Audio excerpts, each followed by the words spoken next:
Welcome to Papa's Workshop. In today's video, I want to take time out from doing the normal Christmas decorations and making the Christmas ornaments to be able to go back in time a little bit and restore a very old Christmas ornament. And this little ornament right here sat on the Christmas tree for literally decades, and the kids absolutely loved it, and they would always look on the tree to be able to find this ornament. Well, it suffered some severe damage, and it was either throw it away or be able to restore it. So I decided to restore it. I want to take this opportunity to thank my Patreons for helping to support this channel.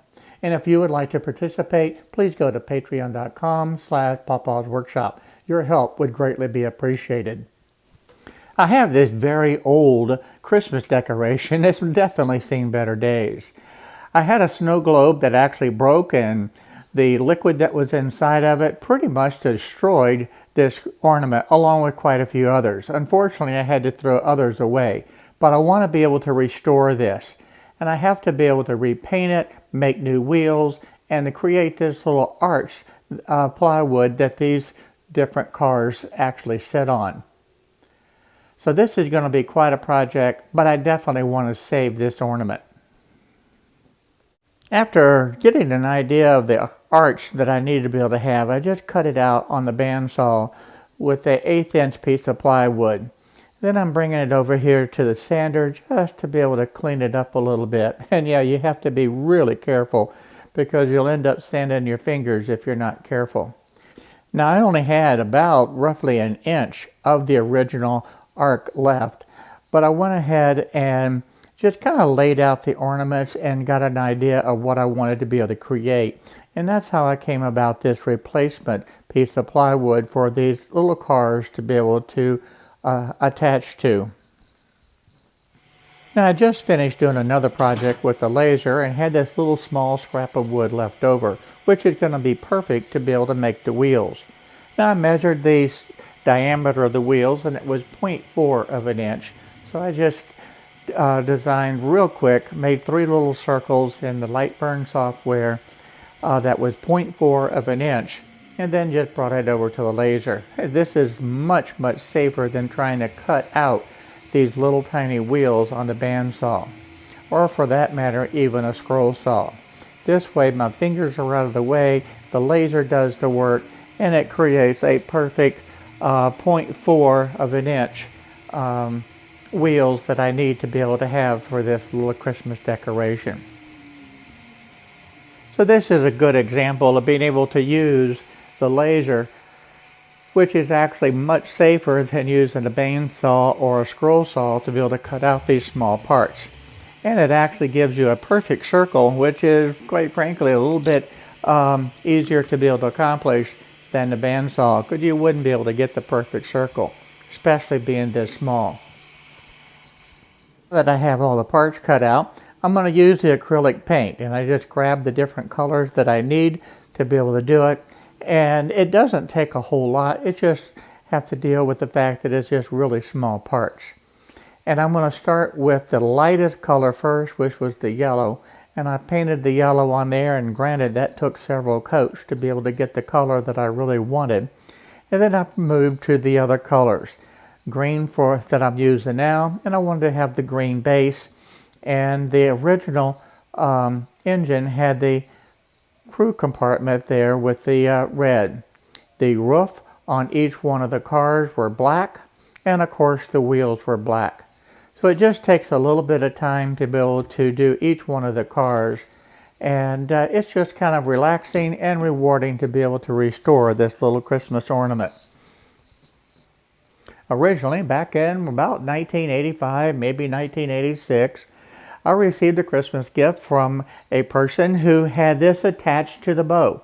And I thought it was very interesting and a nice idea. And this little Christmas ornament hung on the Christmas tree every year for years to come. And the kids absolutely loved it. They always looked for the little train on the Christmas tree. So when I found that this was damaged in the decorations with that snow globe that broke, it was really disappointing. And I did not want this to go into the trash can. because that's something that the kids, quite frankly, had just grown up with, expecting to see this little train. And that's one of the reasons that I had decided to go ahead and restore it.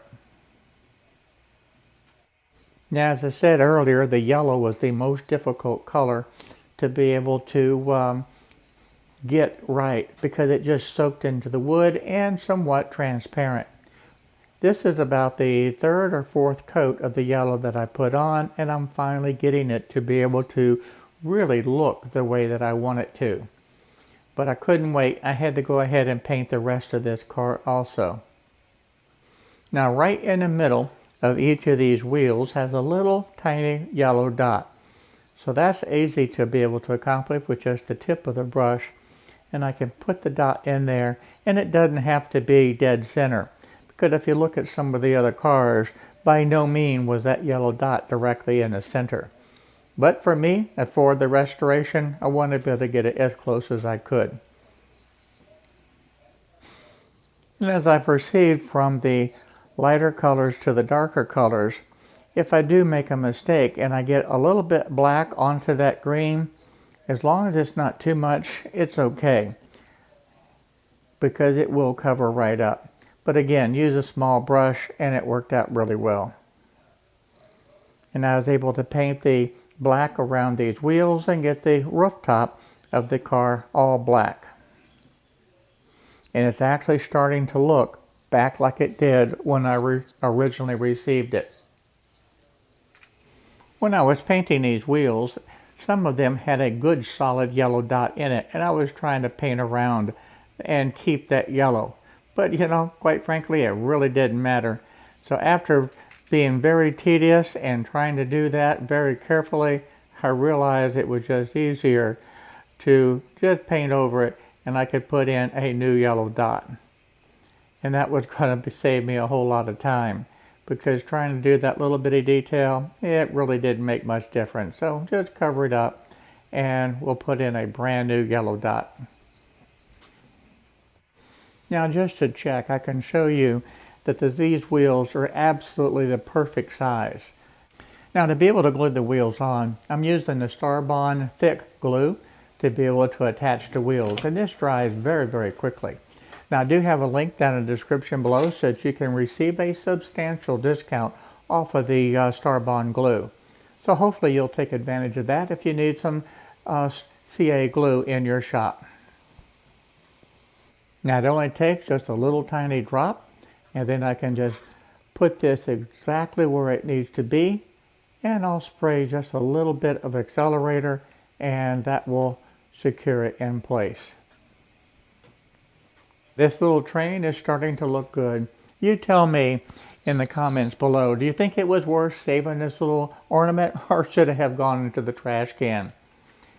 Because I think the grandkids are going to love seeing this train again, and I think my older kids that are grown now are going to be able to look back and remember when they used to find it and look for it on the Christmas tree.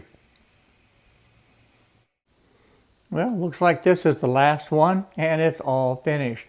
All I have to be able to do now is arrange these little cars on the little piece of plywood that will hold them in place, hopefully for generations to come. I'm going to go ahead and put a second coat of the green on this little plywood arc, so that once this dries, I'll be able to glue these little cars onto this. And again, I'll use the CA glue to be able to hold it in place. And here it is, proudly sitting back on the Christmas tree, ready for the grandkids to come over and look for it.